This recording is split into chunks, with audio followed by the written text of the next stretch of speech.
Good morning student, मैं DP sir.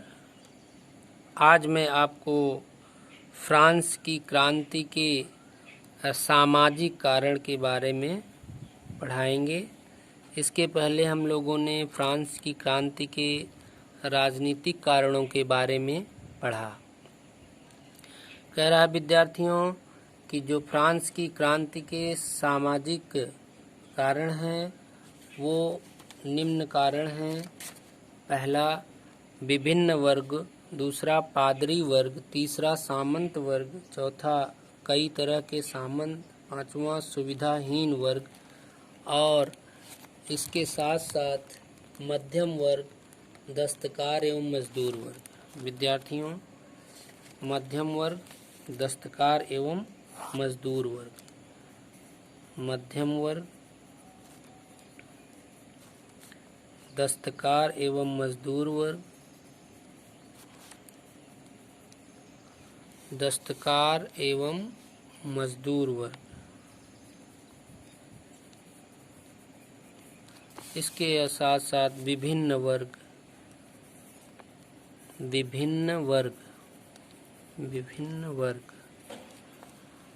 और विभिन्न वर्ग के साथ साथ पादरी वर्ग, पादरी वर्ग, पादरी वर्ग के साथ साथ विद्यार्थियों सामंत वर्ग, कई तरह के सामंत और सुविधाहीन, सामंत वर्ग, सामंत वर्ग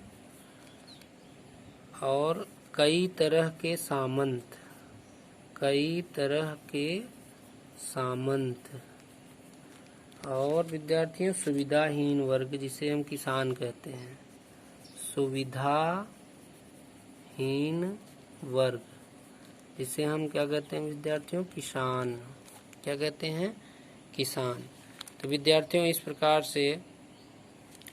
इस प्रकार से सामाजिक जो कारण थे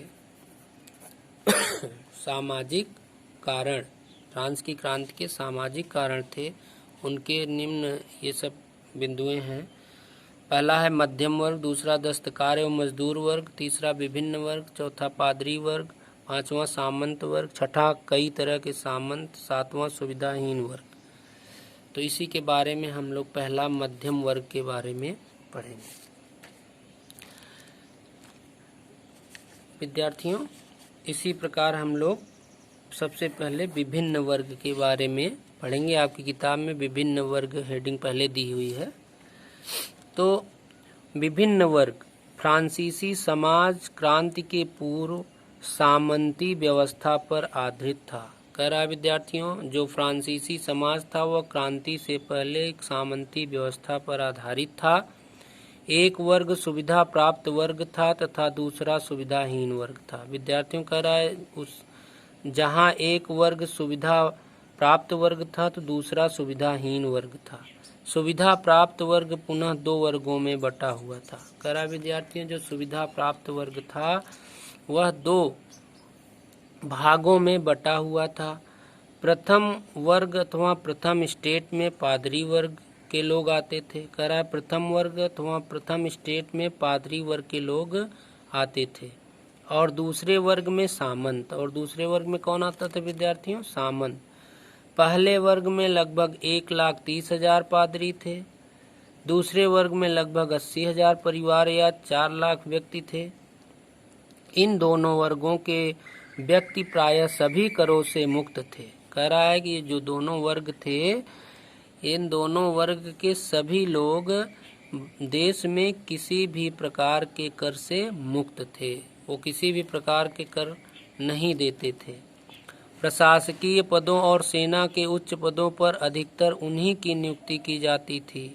कह रहा है जो प्रशासकीय पद थे और सेना के जो उच्च पद थे और अधिकतर उन पदों पर इन्हीं लोगों की जो प्रथम स्टेट के लोग थे, प्रथम वर्ग के लोग थे, इन्हीं की नियुक्ति की जाती थी।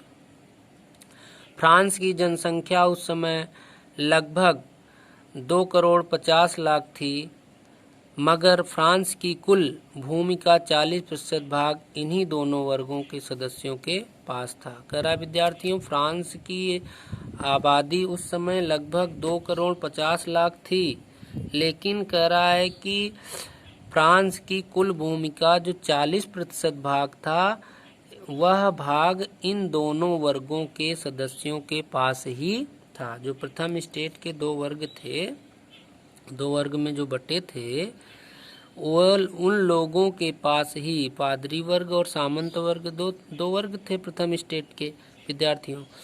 तो इन्हीं दोनों के पास देश की लगभग 40% जो भूमि था वो इन्हीं दोनों के पास था। अगली हेडिंग है विद्यार्थियों पादरी वर्ग।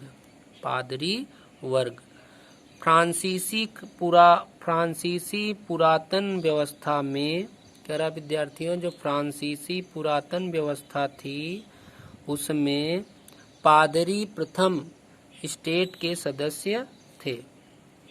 स्टेट के सदस्य थे। कह रहा विद्यार्थियों, जो फ्रांसीसी पुरातन व्यवस्था में पादरी प्रथम स्टेट के सदस्य थे।